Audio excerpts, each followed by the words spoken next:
people in a school bus. This has turned out to being an extraordinary program that I've been working on.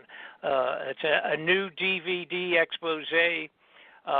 Hopefully, within hopefully 30 days, I will have this completed. And I believe it or not, I have actually worked on this for 2 years. Wow. And I'm talking about most people are not in a position, not necessarily that I like being in that position, but I'm in a position where if I say I've been working on something, it means literally that I have been doing it it was my only job in the world, and I've been doing it for 6 days a week for 2 years. And that's how unbelievably complex and et cetera. And I'm not going to get into, I don't want to get into exactly what it is, other than I will say generally it's like a library of government corruption. It's probably because of my physical condition and my age, this is probably the last one that I will be doing. I've had, it's a combination of the technical research and investigative research I've had to do, but then also technical education that I had to get into once I got flipping over the rocks on this thing. And I'll tell you what, generally, and the only reason I don't want to get into like what it is about in specifics or anything like that, it's not physically ready. I don't want anybody. A lot of people want to, say, hey, put my name down. I want to be first on the mailing list. When you get it done, let me know, et cetera. I don't want to do that because I don't want to get in a position where I may have to send a couple hundred or 1,000 people notes back and saying, hey, it's not going to happen. So until it's physically done, so to speak, on the table, I'm just not going to get into particulars. I will say one thing. It will be historic, literally. It is that amazing. It will be a historic expose. Now, for a lot of people that may not know who I am, and that's possible, I probably should maybe give folks kind of a general idea, and then if you wish, we can. What I'd like to talk about, I think, because I, of course, had this extraordinary amount of notoriety relative to Planet X and Nibiru and Planet X making its biblical return, so to speak. And when I did that, which was literally about 2 years ago,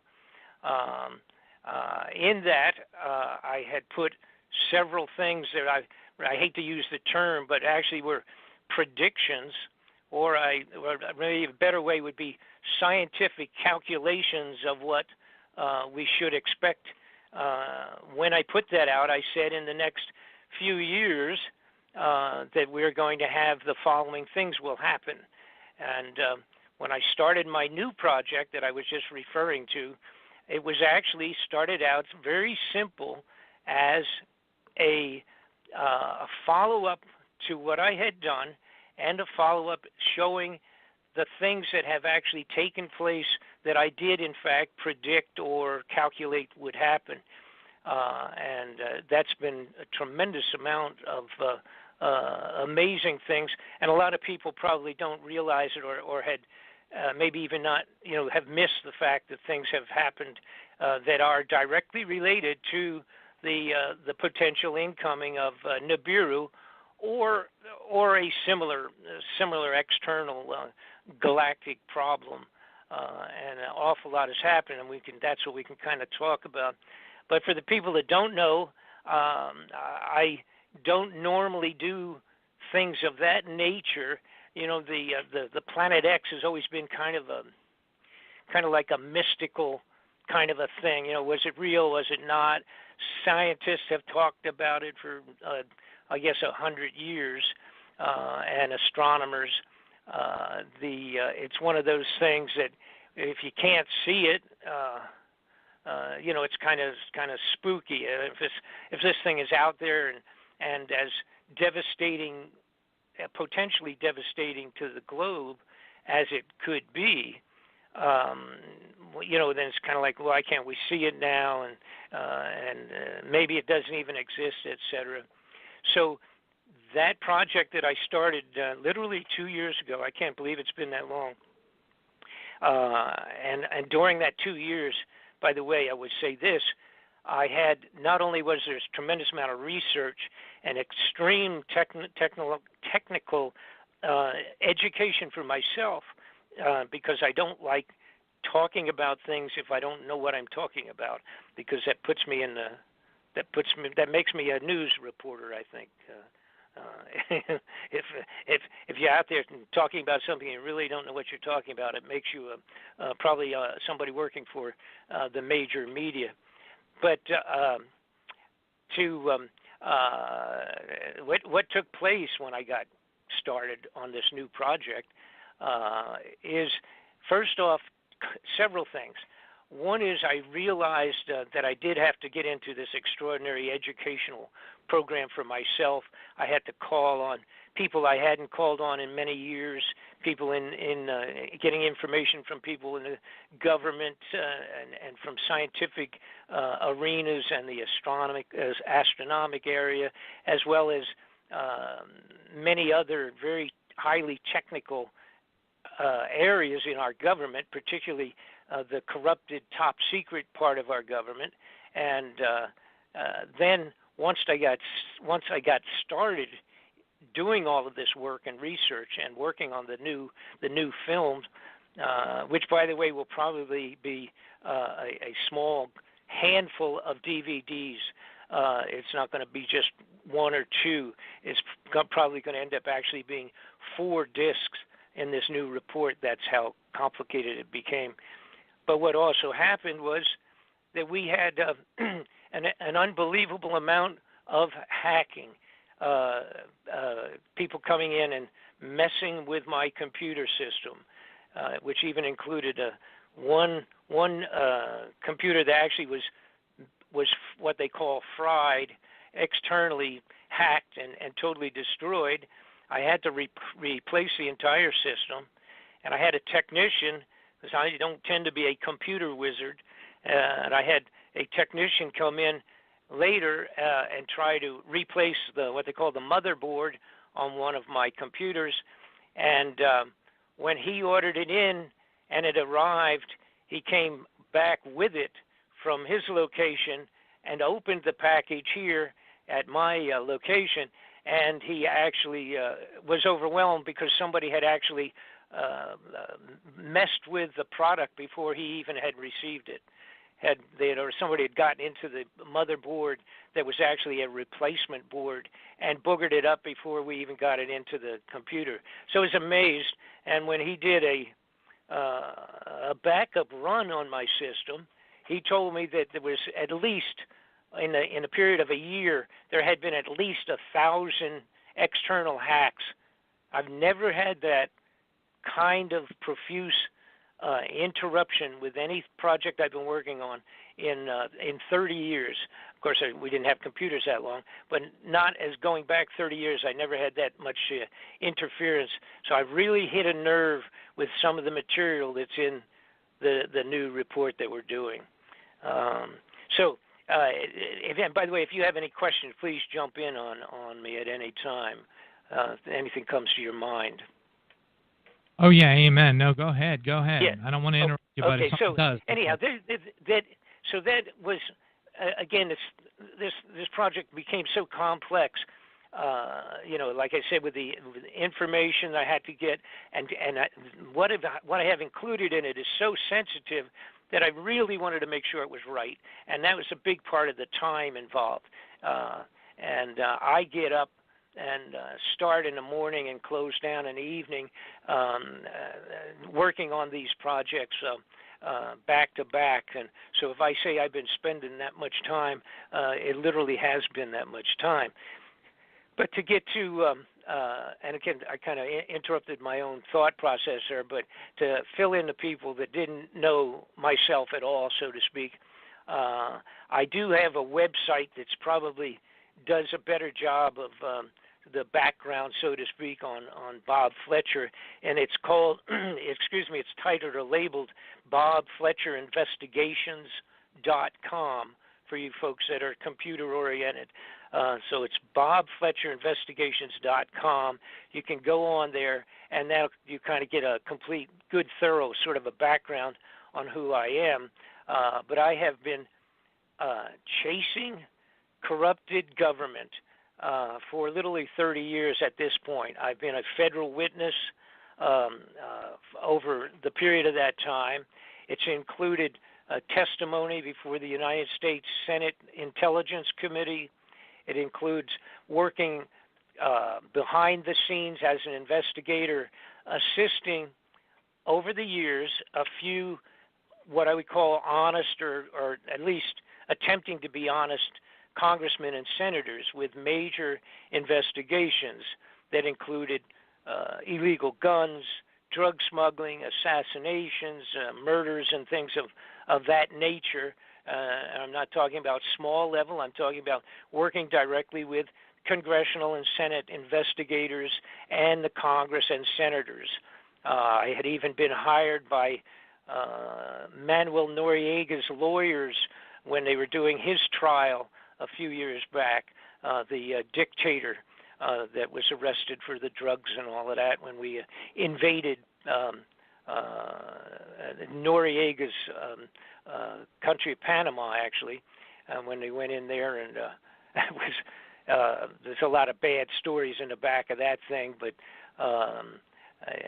if you want to if you want to look at a scary, bothersome DVD expose done by other people than myself relative to that, if you look up a DVD film called The Panama Deception, and you will be shocked to find out that first off, the idea of invading Panama is kind of ludicrous anyhow if you think about it.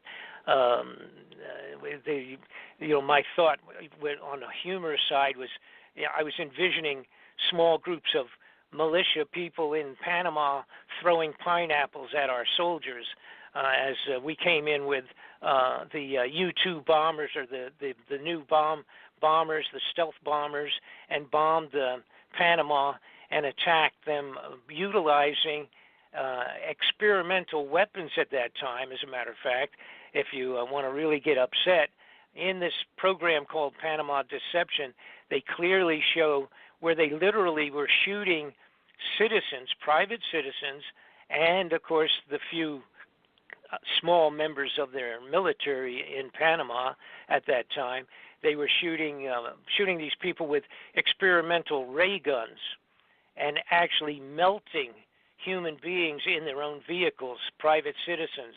And this is stuff that, of course, you never see or hear about. But if you want to look that up, it's called Panama Deception. It's a very troubling DVD expose that was put together. It was very good. But I had actually been, back when Noriega was on trial, I had been actually hired by his lawyers, and the intent was they wanted me to do because they knew I had the information, they wanted me to do a complete report on the connections into the White House of drug operations during the Bush administrations, and which, again, unfortunately, I was a federal witness in several of those inquiries on the investigative side, and the amount of information I sent them was apparently pretty shocking, because what happened, I found out after being hired by this lawyer group out of Miami who was representing Noriega. I found out that that entire group, it appears, was completely involved with the U.S. government in their prosecution of Noriega, behind Noriega's back. So obviously what I supplied him was ended up not being used as it was supposed to be. I wanted to expose those criminal people in our own government. I didn't care two hoots about Noriega, of course, because he was what he was. He was a dictator, and he was a criminal leader. But the material I sent to him would have actually impeached people in the White House. So obviously that didn't go too far. Another upsetting piece of investigations that I did was with Sonny Bono. And Sonny, I worked with him for about a year, putting together a same type of situation. I was supplying him and had already supplied him with devastating inside documentation and evidence on drug connections and illegal arms, and even including murders relative or connected directly into the White House. And Sonny, I had worked along with him for just a little less than a year. I guess it was 9-10 months. And we finally were ready for a major congressional inquiry that he had finally got the approval on. And we had kept it very much under the table and rather quiet. The amazing thing about this inquiry was that Sonny had been able to get the approval of subpoena power for the congressional inquiry.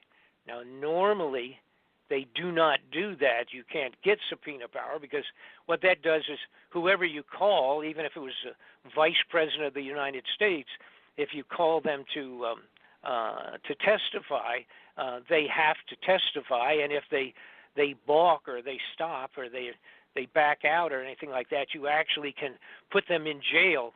Of course, the president or vice president may be a little different, but you could put the people that are been called up to testify can actually be put in jail under subpoena if, in fact, they refuse to talk. So this was rather unique, and Sonny had put it together finally. He called me. His people called me. I was living in Los Angeles at the time. Sonny called me and said, "Hey, as soon as I'm back from the Christmas holidays, it's going to be about 15 days. When I get back to Washington, we're going to open up the investigation. The inquiry will be live broadcast on C-SPAN and, of course, everybody else." And wanted to make sure I was ready to fly into Washington, D.C. with the rest of my material, which, of course, he already had all of it himself, and to be ready to testify. I said yes, and I was really excited because I had been involved with several of these, and they always fall on, they always get covered up, they get closed down, or they don't quite find enough information, so nothing really happens on these congressional investigations. And I had seen so many of them fall apart, and with Sonny, he was a guy that could not be pressured, he could not be paid off. They had done real numbers on him trying to get him to not do this, including even I went into his office one day in Washington, and all of the office was pulled apart. And I said, "What's going on?" And there were guys on ladders and all the rest of that up in the ceilings, and they had hotwired. They had been listening in and tapping in on Sonny Bono's entire office. They had implanted listening devices throughout the entire office. And of course, these are things that you never hear about. And of course, now things have gotten so bad, you don't hear anything about anything that's worth any startling news. You're just not going to hear it at all anyhow. And so anyhow, upsettingly, within they had called me. I said, "Great, let's do it." And a couple of days later, they murdered Sonny on the ski slopes, told everybody he had run into a tree, and he was dead. And that was the end of it. It really actually would have been like 6 more days when he was killed. It was about 6 more days he would have been back in Washington, and we would have had probably one of the biggest inquiries in the history of congressional investigations. And, of course, Sonny was dead, and that was the end of it. And what I left out was that a few months prior to that, actually, possibly 6 or 9 months, something like that, before they killed Sonny, there was an attempt on my life in my home. I actually was hit in my home, a sound while I was sleeping about 1:30 in the morning. An attempt to kill me. Of course, and it didn't mean half as much as that time as it did, in fact, when they killed Sonny several months later on the ski slopes. And I worked with Sonny's mother and the lawyer for the family. It took us a long time to even get, for Sonny's own mother, to even get the autopsy. And when I finally got the autopsy, again, working with her and her lawyer, etc., I did a full investigation on it.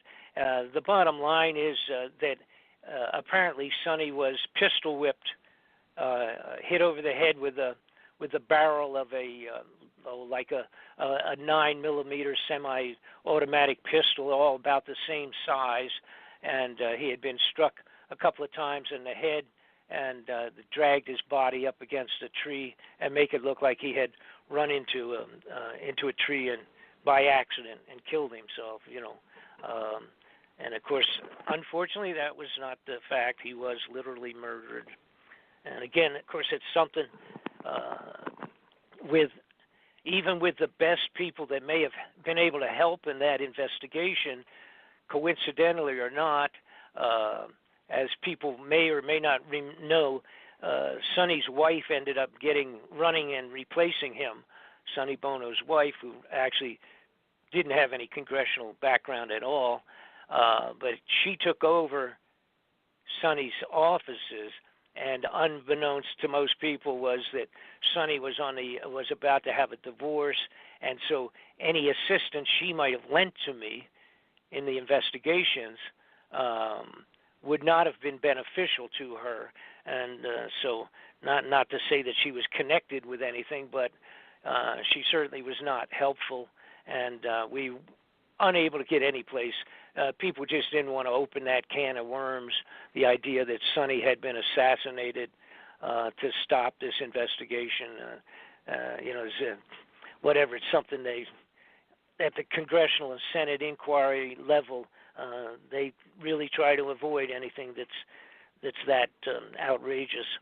But anyhow, so much for that. And I utilize that only to explain to folks that my background has been, and I also was a candidate for the United States Congress in 1990, again, without any name recognition or without any multi-millions of dollars. Of course, it was strictly almost a vendetta type situation. I was running against Mr. Bill McCullum, who had been the congressional representative from the Orlando area where I had been living, and had also been involved with the Iran-Contra investigations in terms of actually recruiting mercenaries for that whole Iran-Contra business in his offices. And that was part of some of the federal information that I had given at the federal level when I got involved with being a federal witness. It was part of my own discovery. And so later on in 1990, that investigation was like 87, 89, that period of time, and that was with Oliver North, which people are familiar with and all that, with the drug smuggling and illegal arms and things of that sort. Oliver North, as a matter of fact, see, these are things that people, if you're not kind of don't have your thumb on the inside, you just will not even hear about. But Oliver North was actually found guilty in the country of Costa Rica, which was involved with the Iran-Contra business. Oliver North was found guilty of drug smuggling, murder, and conspiracy to commit murder in that country, and can never go back to that country. If he did, he would be put in prison. And it's a little thing, that people just don't even know. And the bottom line is, here he's on television on a regular basis. People still touting him as some kind of a military hero when in fact he actually had been involved with murder and drug smuggling in the Iran-Contra business.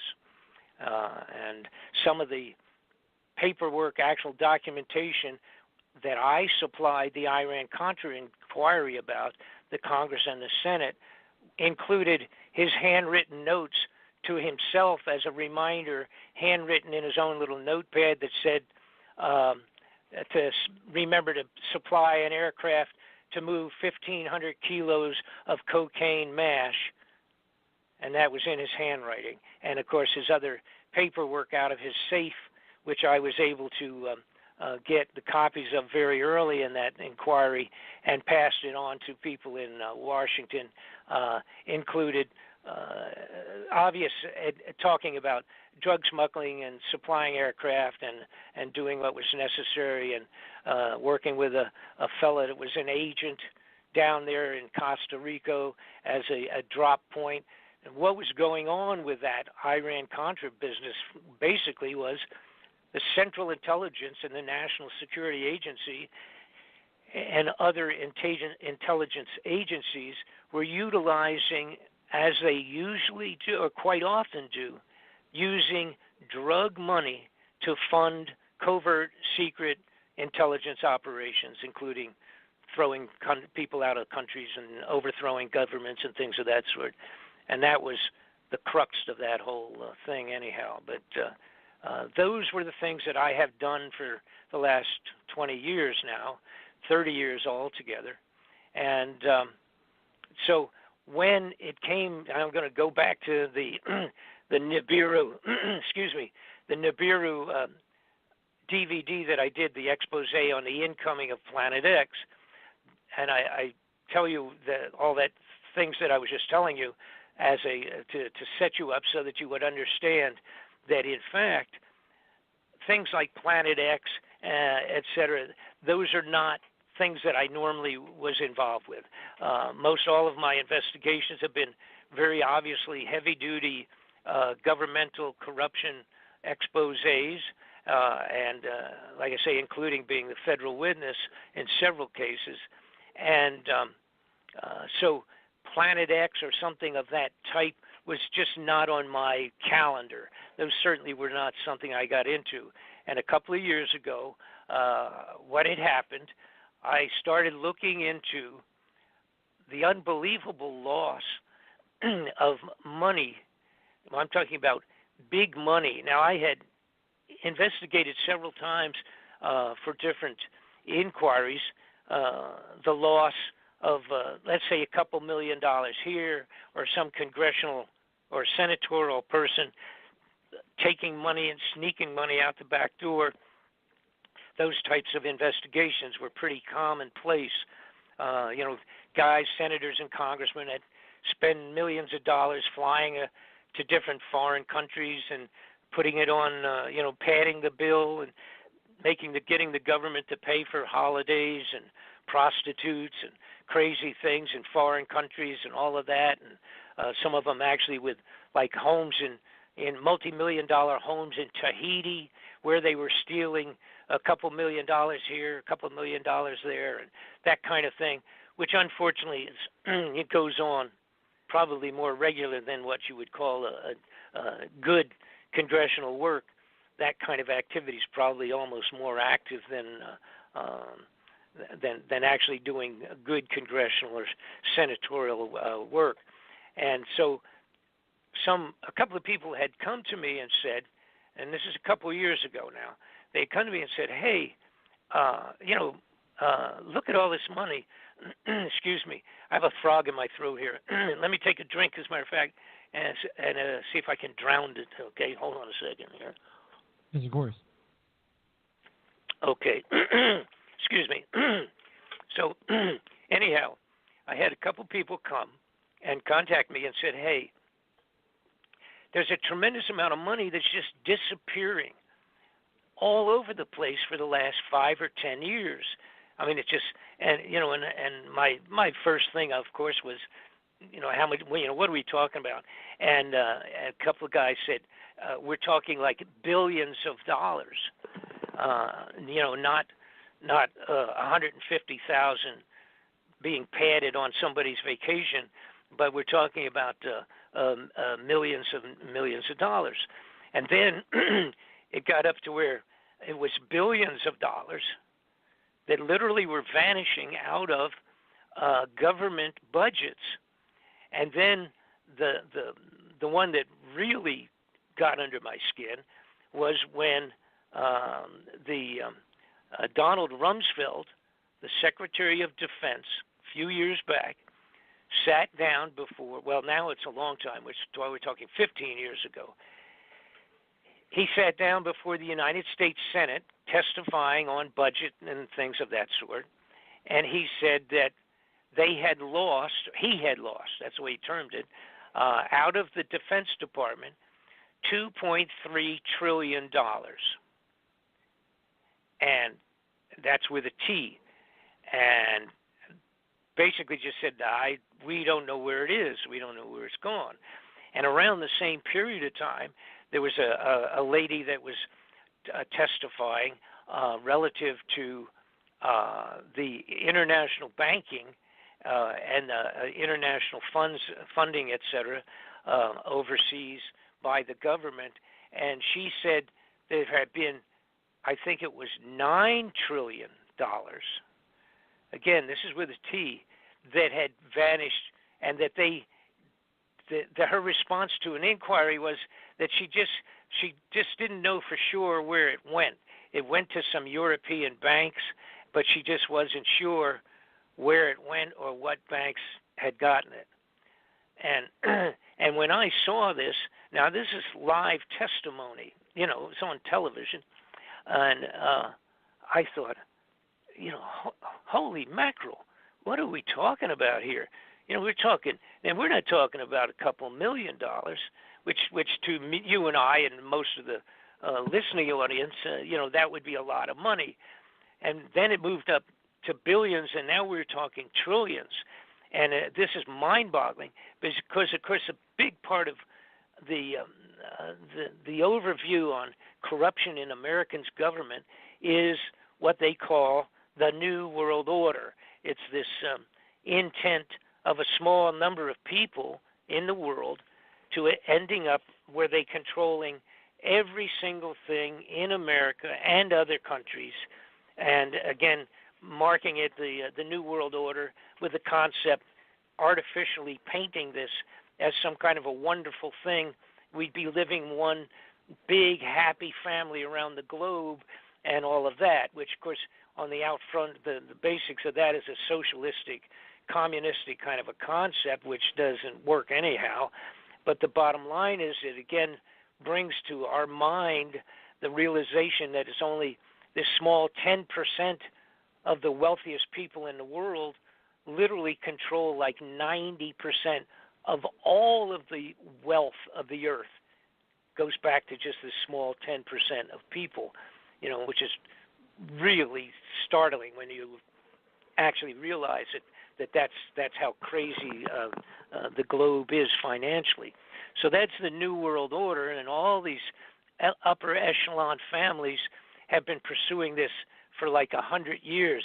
It literally is a hand-me-down type of a situation, where granddaddy does it, and then the father does it, and then the sons do it, and then the sons of the sons, the great-grandchildren, carry on this intent of taking the world and putting it into one big bank account. So that's why when I found out that there was billions and trillions vanishing at the highest level of our funds, I said, I took it on. I said, okay, let me look into this. Let me find out what's going on. And here's the point. The big point is you can't, if you're a thief, or you're a drug smuggler, you're a gun smuggler, you're a whatever at that highest level, you can't money launder $1 trillion. Big drug smugglers, they take multi-millions, and they got to bounce it around between 3 or 4 different banks in an opportunity to launder that money so they can use it finally get it back into their own usage. But if you just stop and think, you don't have to be a mathematician to realize, since they have bank regulations that says, that if you bring in more than $10,000 every month or two into an account of some sort, they're going to turn you to the IRS and everybody else. That's just kind of standing laws and regulations. So how in the world is anybody going to take $20 billion or $1 trillion and launder it? You can't do it. So that was my first interesting point when I started looking into what was going on with the money. And so I started, and by the way, this is all related to Nibiru, incoming Planet X. So again, at that point, it was strictly a political inquiry that I was doing. And I started getting, I put out questions and people were, responding, and I was getting information from 100 different directions, which is what usually happens when I get into turning over these rocks, because a lot of people are willing to give you information, but they damn well don't want to be the person to come out and put their name on it. They don't have the nerve to go out and say, here's what I found, or here's what I know. They don't have any trouble telling somebody else, here's what I know. Now you go put your head into the noose and go ahead and investigate it, but I'm not going to do anything, but I'll give you all the paperwork. And so that happens quite often. So several people came to me and started saying, hey, I think where the money's going is into the underground secret facilities, underground operations, these entire top secret hideouts in the United States. And I had known a little bit about that back many years ago, going back even to 1994. I had gotten several people had sent to me films, DVD. At that time, it was not DVDs, but it was actually videotapes. But videotapes of underground facilities where these truck drivers had orders to deliver huge truckloads of things into these underground facilities in many states around the country. And it's typically something that I scoffed at originally. I said, what are you talking about? The guy say, hey, I went into a location, I was supposed to deliver goods, and a trap door opened up behind a building, and I drove down into this underground facility, and I drove for 15 miles to deliver underground in these huge underground facilities. And again, now this is like 94, that period of time, and I was so busy doing other things at that time that I didn't get seriously into it. But that was my first heads up on the underground operations. So then when I looked into to try to get the realization of this thing, I got unbelievable films and locations and documentation and all the rest of that. And the bottom line was, I discovered that we had been building them for several years, but in the last 20 years, 15 years, they had expended gigantic amount of money, and we had 103 underground facilities in the United States of America, and they were top secret. You just couldn't get into them. I mean, if you got into them, if you had a requisition, and we're delivering freeze-dried foods, the storage of freeze-dried foods, which was by the way, millions of tons of this stuff being brought into these underground facilities, and they were being put in a few years ago on an emergency situation where the FEMA had actually requested the manufacturers of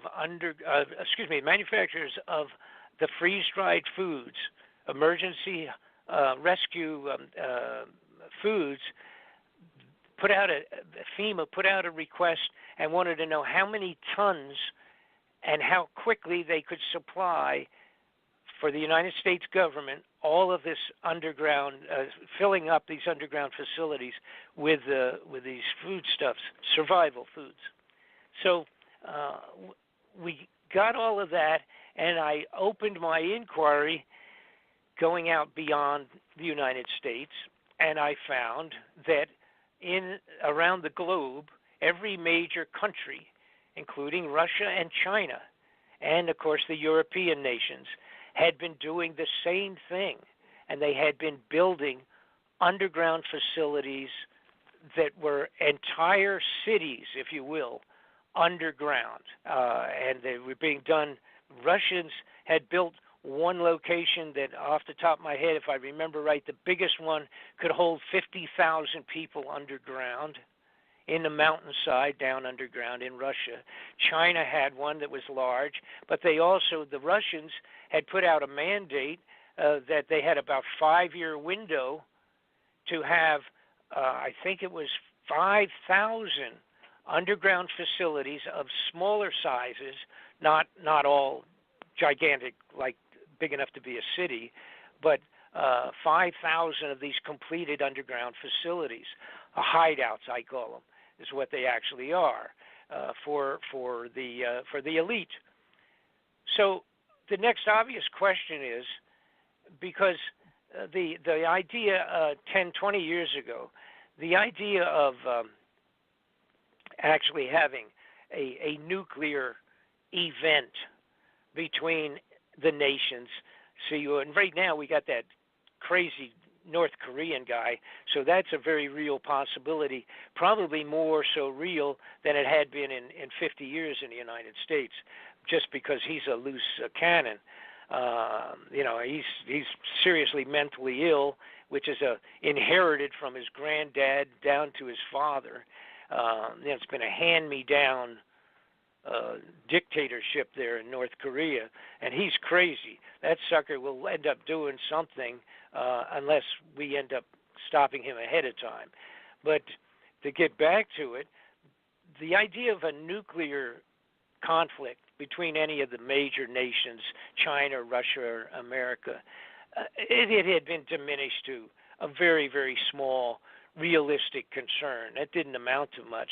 So the question was, why in the world were the major nations of the world drilling and cutting down inside mountains and building entire self-sustaining cities underground?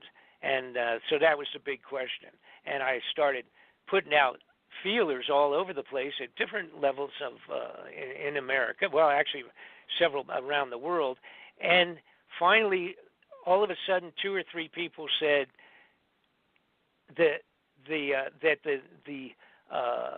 this Planet X, Nibiru, has been finally confirmed sufficiently to the government heads of the world of the likelihood of its return, come passing close enough to Earth to cause Noah's floods over again. And the implication being that the original floods of Noah were probably caused by an event like Nibiru passing close enough that it completely disrupts the Earth, everything, the gravity and everything you can imagine. And I'll get into that a little bit. But so that was the answer. All of a sudden, the light came on. Okay, so here's all of this money being stolen, disappearing from the budget. And, of course, some of it they can label as covert black operations money, which technically is – see, that's funny. When they get the approval on this stuff with the Senate and the Congress for covert operations of any sort, and the budgeting for it, let's say working on a new weapon and things of that sort, when that happens, the Senate and the Congress, they do not know what the money's really for. They call it Operation Aurora or whatever, Operation Hidden Planet or Operation Unknown or something like that. And they love doing all that childish stuff on titles, as a matter of fact. They never quite grew up out of that science fiction kind of concept. But they really don't know. If you sat down with a senator or congressman, there's these little levels of secrecy. Most of the senators and congressmen are not cleared for top secret or secret. And again, I was a candidate for Congress, and I completely have a handle on that. And as a matter of fact, there are even levels of secrecy in the government that are called institutional classifications that are not shared with the President of the United States. And there's a reason for it, and it's only under an absolute quote-unquote need to know for even the president. Because if you'll follow what I'm about to say, and you'll understand why that has to be, the presidents basically, they come in for 4 years, or they come in for 8 years, if they're able to con the people to thinking they need them another 4 years. But they're only there for 4 years. So why would you have this project, let's say, even top secret, working on, let's say, a weapon of sorts for a period of 7 or 8, 10, 12 years, still being worked on, and put it into the hands of some fella that's going to pass through the White House for 4 years? So they actually have institutional top secret, above top secret, that even the President of the United States is not been read in. They don't know it. So I just mention that as a kind of a surprising point, but it's very logical, and that goes on all the time. So in terms of funding, the top secret funding, it gets approved. They see a title, a small number of senators or congressmen on the higher levels of the intelligence committees. They know, or let me put it this way, they think they know what the funds are used for, but the reality is it's very difficult to track them. And so they can shuffle money from one operation to another. They can alter the books, steal money, and put it in places that Senate and Congress just don't know where it even is. And I know I personally had come across secret and top secret information.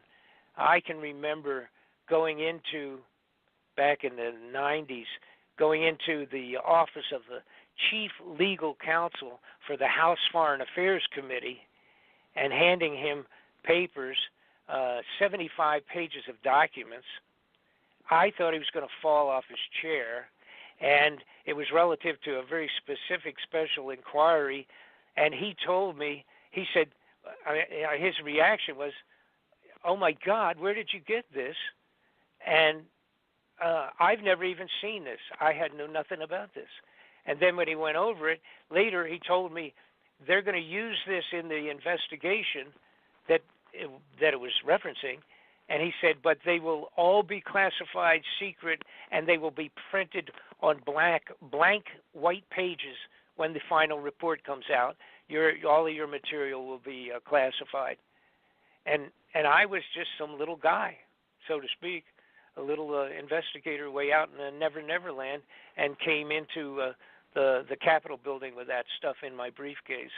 So anyhow, when I find out that a senator or a congressman doesn't know something, it does not surprise me that much, particularly now that I've done it for so many years. So let me get back to my journey through the discovery of the Planet X, Nibiru.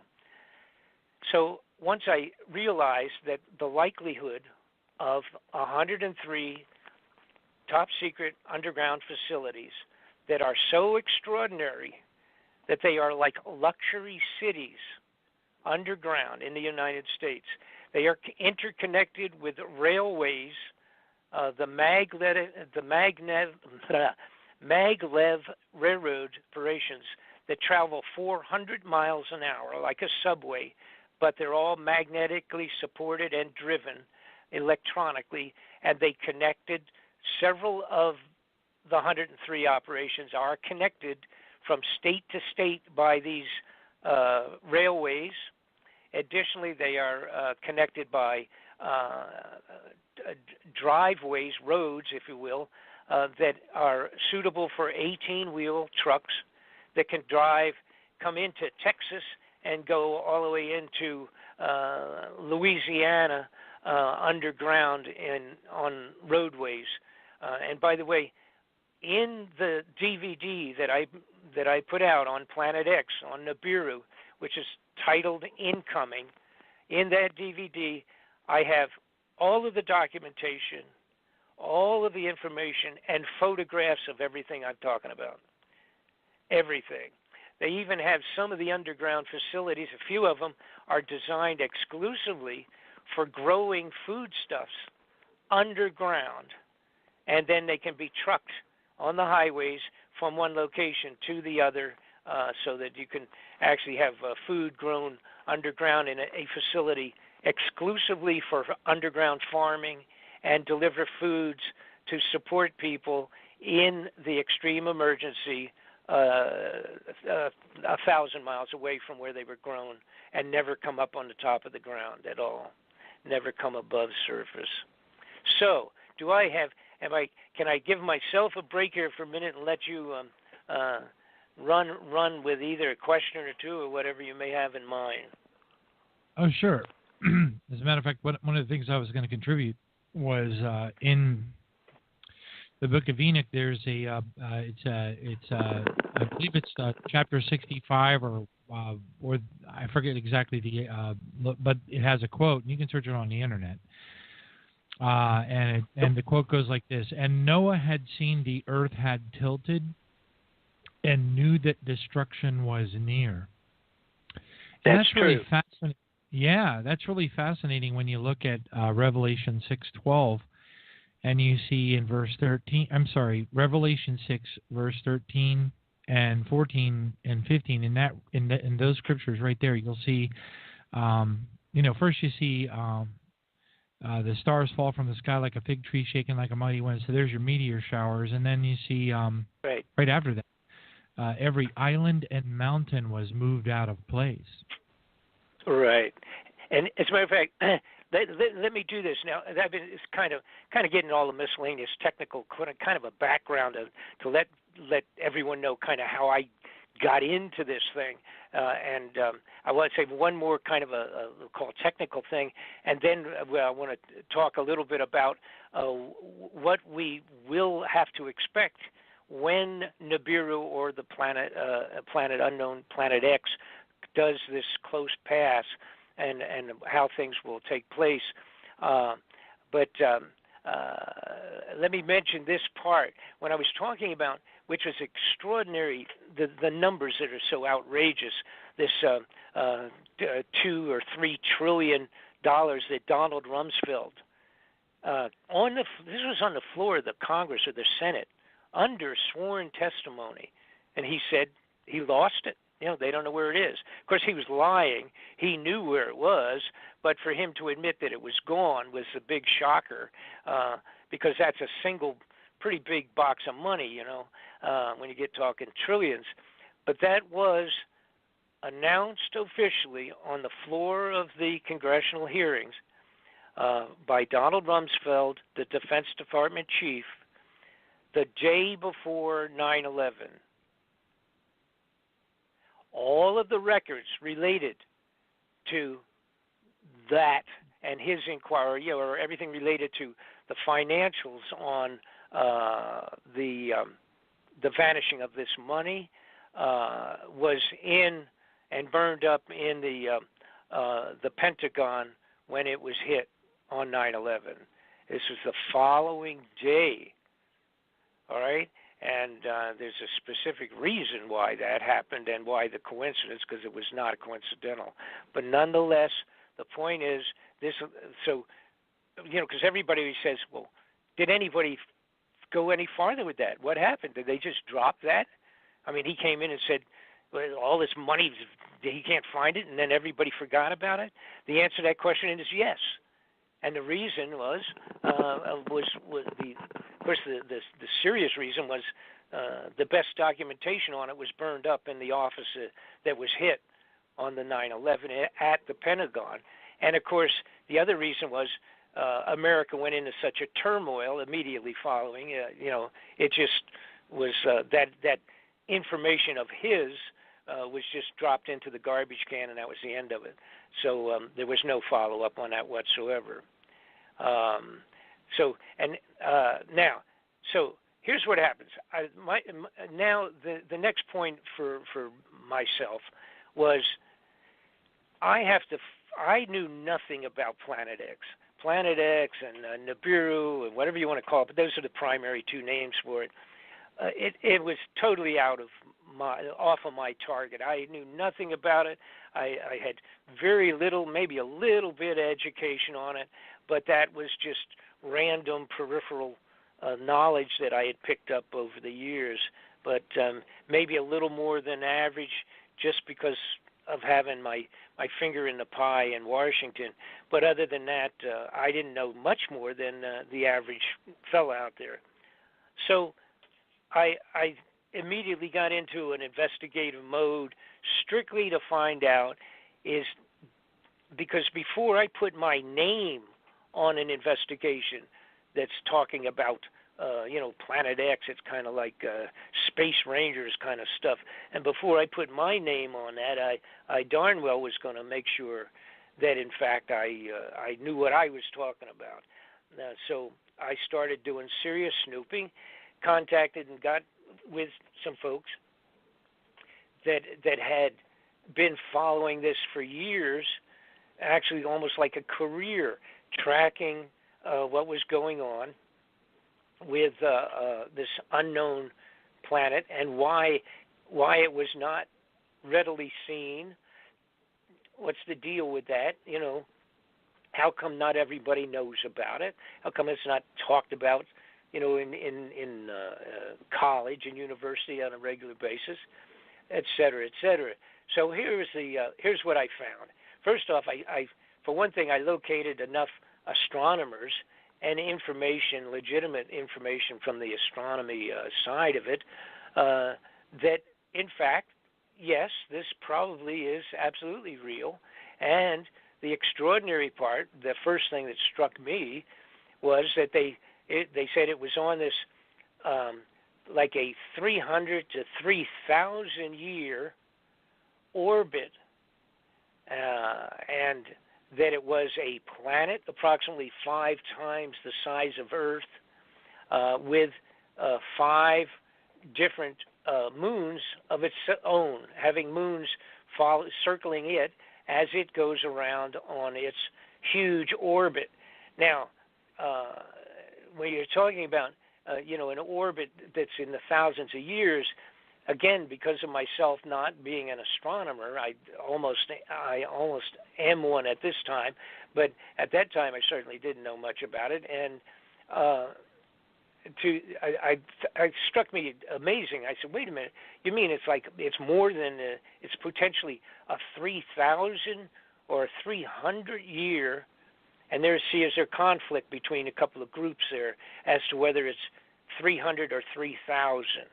And there's very good reasons for that. I won't get into all of that gobbledygook, but there is a question as to it could be either one. But my question was, we're talking 1,000 years. Holy mackerel! I can't imagine that something has enough orbital continuity to go out and around in that long period of time and come back again in the same general direction and then disappear for another, let's just use the middle of the road, 1,000 years. All right, and so to me that was mind-boggling. But then I found out it was right under my nose. Of course, we have Halley's Comet that does which now, of course, this is a difference between a comet and a planet is really radical. But here we have Halley's Comet, comes around. You can set your clock by it almost. It's a 75-year orbit. It goes out, comes around. We see it every 75 years, give or take a couple of days on the calendar, and it goes around and zips back out to Neverland. and we'll be back in 75 years. So then I realized that we only a few years ago had discovered a particular orbiting, I'll call it a comet. That's what they refer to it as. Another comet that was 4,200 years, and we didn't even know about it, and then all of a sudden it showed up. They did the mathematics on it, and the son of a gun, yes, they said this is going to be coming back again and coming around in 4,200 years. So automatically I said, oh, okay, so that's that kind of a potential long orbital configuration on the planet X is not some stupid random science fiction thing. That's a reality. So, all right, so now what we have is this planet the size 5 times the size of Earth. Why can't we see it, and where would it be? So then I got put that information, that request out to people that know and have it as part of their career. And the bottom line is it is, in fact, an infrared planet, and which, by the way, in the last few years, we have discovered thousands of infrared planets and physical bodies out there, all right? Because now with every year, over the last 10 years, with the new telescopes we have and what have you, that we now can see these things and locate them much more specifically than we used to be able to do. So we have an infrared, non-visible planet that will not be visible until it is seen in the sky, and it will appear as a star, because it will, for the first time in 1,000 or 3,000 years, it will be for the first time reflecting our sun.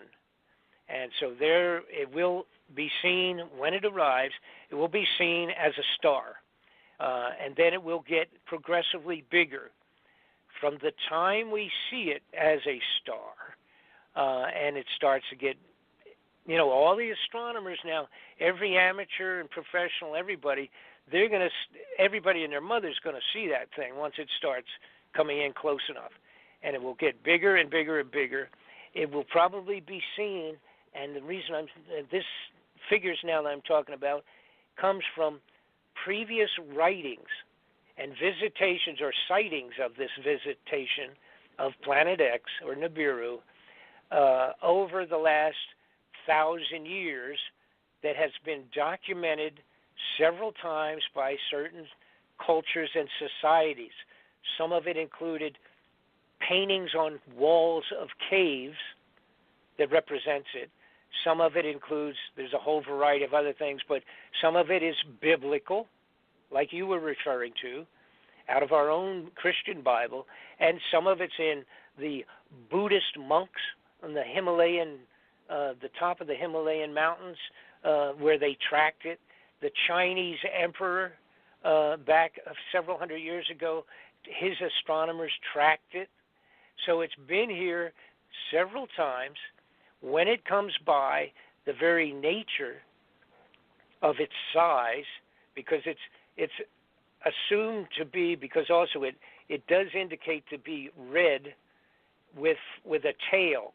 It indicates like when it's passed around back in the old scriptural writings, that it was appeared to be red, glowing red, and dragging a tail behind it. That is believed to be probably, it may be iron for the most part, with that then being the red that it's dragging would be dust, iron dust, and the bulk of the planet itself may in fact be of iron. So therein gives its color, the reason for the tail, and all of that. So what happens now, what will happen as this arrives, it will be seen most likely, because of all of the previous scriptures and writings on this thing, it will be seen in December, when it first is seen as a star. It will progressively get larger as it comes closer. It's not going to hit the Earth. It will pass a manner such that it comes in, and in, let's see, it was around the time of Passover, March and April, around that period of time, is when it will probably make its physical, damaging close pass. And here, I'm going to fill you in generally what we would expect this thing to do. When it comes in, it comes around, goes around the sun before, actually, by the time it's seen as a star, we will start to get a tremendous amount of physical activity in our solar system in general. Now, I want to stop myself right here now and go back a bit. In the DVD that I initially put out on this, which is still available, as a matter of fact, but in the DVD, it's titled Incoming. It can be found at the bobfletcherinvestigations.com on your computer. I stated several things, and I hesitated doing it because it fell into, as I said earlier in the program, it fell into the idea of predictions and I'm not a psychic. It's nothing done, and I don't read tea leaves or count how many lizards ran up the side of a mountain or anything like that to make predictions. This is based on information from the past, and what I said was 2 years ago, I said the next 2 years, which is the last two we've just passed through, all right, I said there will be huge effects on the planetary, on our planetary system. The planets will be starting to be closer. It is functioning a little bit like a bowling ball going into a bunch of pins way out in the outer space, but it's punching its way through what normally is a settled environment in our planetary structure, and as it punches through, it will be moving things in front of it and behind it and around it, so it will start causing effect like dropping a stone on the edge of a small pond. If you drop a stone in it, it's going to send ripples out all the way across to the other side and back again, and that's what it's already started. Now, what I said, for one thing, was that it would affect the planets. Now, as we look today, all of the planets are being affected by an unknown entity. Of course, this is stuff you're not going to hear this on the news, period, end of story. And I will explain very simply why that's going to be. You will hear a little bit about it, like if you will hear about incoming meteoric increases in meteors around the Earth, near and coming into. That's happening. The increase in volcanic activity is happening. We have more live volcanic actions than we've had in 100 years. All around the globe, we have the melting of the ice caps, both top and bottom. The glaciers are melting more rapidly, and they will continue to melt more rapidly. But they now, compared to just 2 years ago, 4, 5, 8, 10 years ago, the glaciers and the ice caps are melting like you dropped an ice cube in a hot plate of water. That's how bad it is, folks. And I'll tell you how realistically bad it is. Miami, Florida, that's a long ways from either the South or the North Pole. But Miami, Florida, 2 years ago, were forced to put in I'm thinking it was $40 million in pumps in the Miami Beach area, because on the regular high tide, every time they had a high tide starting a couple of years ago, it flooded 3, 4, 5 blocks into Miami Beach. with normal high tides. That, folks, literally is from the increase of the water coming from the melting of the north and south and the glaciers. That's how much water is being introduced. It's affecting, and the state of Florida has had to spend multi-millions of dollars in putting pumps to automatically control the water on the regular high tides in Miami Beach. And that's, again, everything I say, you can look it up. You look it up, find out, if what the meteor showers, the numbers of meteor storms and things of that, how many there are, look it up.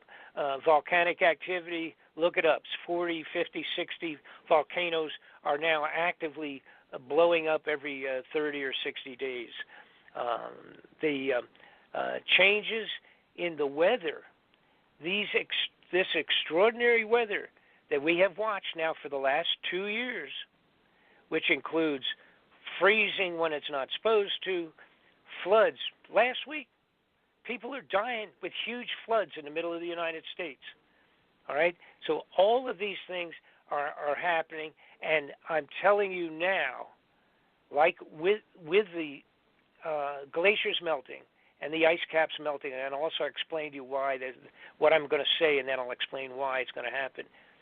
The weather that we are used to, the normal weather in the globe, not just the United States, but around the globe, will never be the same again for 1,000 years. It has started to change, and it's got nothing to do with too many smokestacks or not because cows are passing gas. It's none of that goofy stuff they introduced telling us about climate this and climate that. There's no question that it's changing. But the point is, it's being affected by an external planetary intruder, Planet X or Nibiru or whatever, and we will not, in our lifetime or your children's lifetime, ever see the weather get back to what we would call normal cycle of seasons. It's not going to happen. It's going to be mixed up for the rest of 3 generations, at least, if not worse. Now, here's what's going to happen, and by the way, and let me explain to you part of it. There's those of you that are scientifically oriented, you're going to know this. It's old stuff, but for the rest of my friends out there that just haven't studied this, you may not realize this. There are huge circular, actually it's more like a figure 8 in the, I want to just talk about the East Coast right now, but from the North Pole down in the middle of the eastern Atlantic Ocean, there is a figure 8 of the water currents going all the way from as far north as above Alaska, the North Pole area, down and circling in a huge underwater circle or a figure 8, goes down all the way down to the Miami area, where it's warm water, all right? And what happens, normally you have a certain amount of salt content. The salinity of the water itself has a specific amount. So it doesn't change much. This figure 8 underneath in the middle of the ocean, going all the way from the northern part of the, like I said, almost Alaska down to, or in Alaska, that's the west coast, but from the northern part above Maine and all up there in Canada, coming all the way down and down as far as Miami and back up. This huge figure 8 under the water. That's what constitutes the seasonal changes and the growth of normal storms. So your hurricanes and your storms and your northeasters during the winter and the bad hurricanes during hurricane season in the warmer weather, warmer water and all of that, that's pretty much on a regular schedule. But what's happening now with the melting of these glaciers, it is changing the percentage of salt, the salinity content, and that's going to completely booger up all of what we call the constant hurricane changes, the weather period of time when we're going to anticipate this storm or the northeasters and all of that. That's going to be all thrown in the trash. It's already happened. because the solidity content is now being altered, and that's what's going on. And it's all part of that glacier melt. Look up on your computer, glacier melting. You put something in simple like for your search, just put in glacier melting more than usual, something like that. Just put a little question in, and it'll come up and it'll show you more things than you want to see. It's amazing. All right? And again, these are all things that I literally put in and told people to be aware of. This is what's going to happen as Nibiru or the Planet X comes closer. Now, next question people say, where is it going to come from? You know, where do we look for it? Well, and the problem is this. They don't know for sure. We will know this time when it comes because we have the ability to track these things now that we never had. The last time may have been 300 or 1,000 years ago. Obviously, there wasn't what we have now to keep track of it. What in terms of direction of where it may be coming from, if you put your arm out on the side of your from your body straight out to the right or the left, all right, and that would represent the plane of the ecliptic. That's the plane on which all of the planets circle and do their orbital thing around the sun, including the Earth and Venus planet, Pluto out the farthest, and et cetera, Mercury, and all of them pretty much give or take a few million miles up and down if you have your arm straight out. Now, if you put your arm down about half to your body, half of the way down, that would represent about a 30 or a 60 degree, 45 degree inclination off of that. Now, the Planet X Nibiru may be coming in on a 30 to 45 degree angle on its own orbital direction. And so it would be coming from the basement up towards the ceiling of your home on that 30 degree angle. And so it would not necessarily be coming straight in at us from our planetary plane of the ecliptic. So it could be coming, and if you put your hand up from straight out and put it up, raise it up halfway on a 45 degree angle, it has a possibility of becoming down from an upwards direction. So we really don't know where it's going to be coming from. I guess that's the bottom line with that. It could be coming on its own plane, and if so, then that's that. Now, several years ago, in 1983, they sent out the first very long, real good telescope way out farther than we ever had before, and they were successful with it. And this was a period of time when my understanding is that Ronald Reagan was president, George Bush was vice president, although he was really running the ship, but he supposedly was vice president. But Ronald Reagan was president. And remember, they did that thing called the Star Wars Initiative, which is where they put protective, supposedly all of these specialized satellites to keep track of what was, where they could watch Russia and China, and they could spy down and all the rest of that on them. And it was called the Star Wars Initiative, and it included some ray guns and things of that sort and all the new exotic equipment. When that period of time when they did it, that was when somebody came back in and said, uh-oh, Mr. President, remember Planet X that they talked about 50 years ago?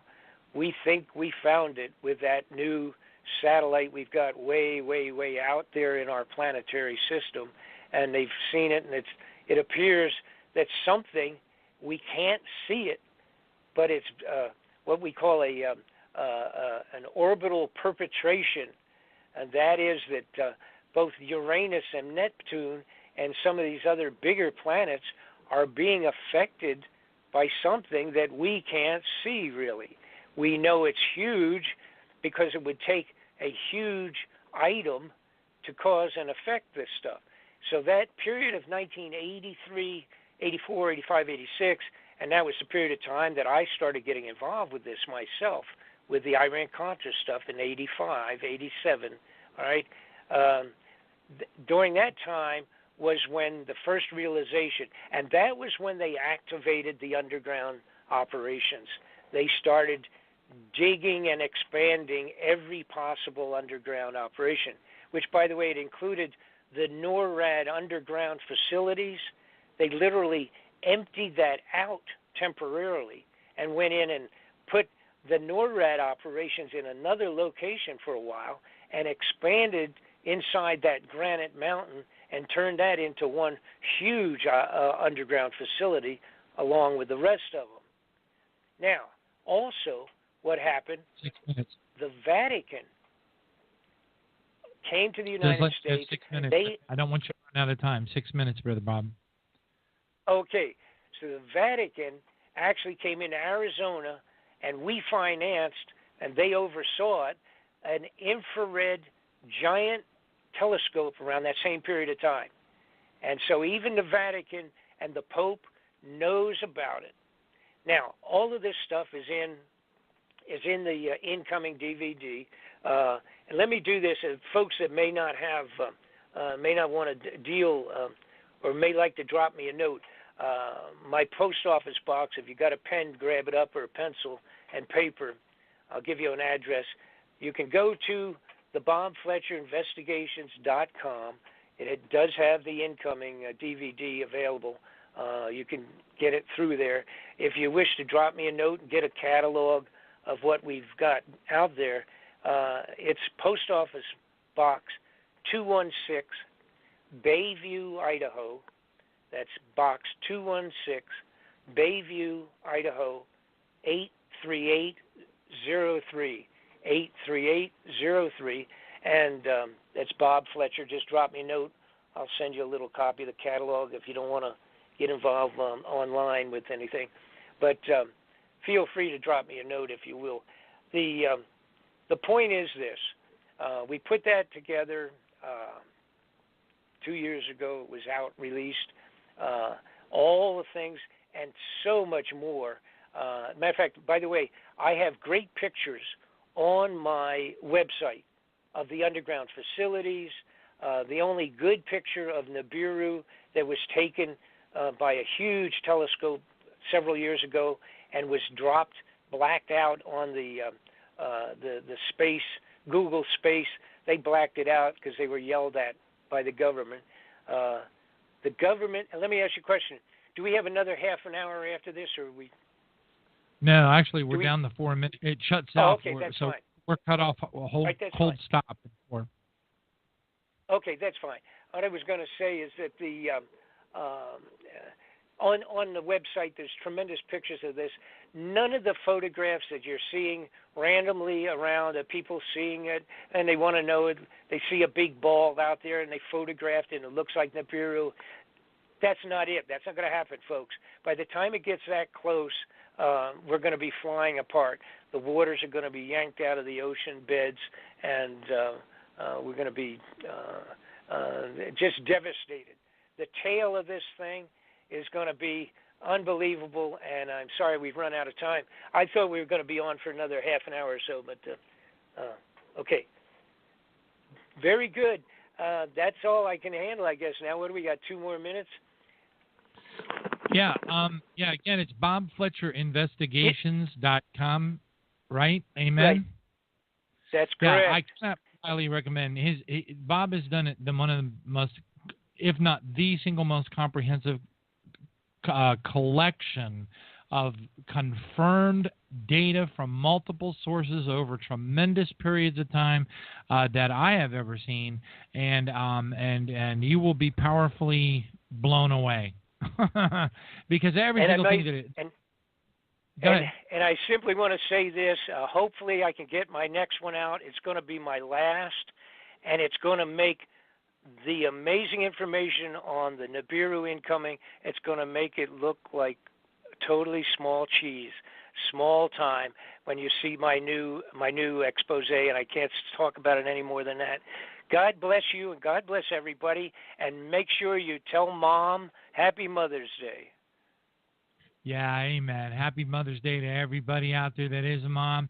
God bless you all. Thank you so much, Brother Bob, for joining us tonight. Again, a very powerful, edifying show, and just jam-packed full of facts. And I can confirm every single thing that you said, brother, and then some. Praise God. Very exciting. And we're coming up. The time is upon us. Nothing is slowed down. The only thing that's happened, Bob, and I think you would agree, is that we're just getting deluged with distractions from, I don't know, almost like a whack the dog playbook. Right. It's totally garbage. It's like a magician telling you to watch his right hand while he picks your pocket with the left. It's absolutely garbage. There's nothing out there on regular news media that's worth even looking at. And God bless you for recognizing it. It's absolutely diversion and false baloney. Yes, I couldn't have said it better myself. Awesome, Bob. Thank you so much again. Bob Fletcher Investigations, God bless you for joining us tonight. Thank you. Thank you.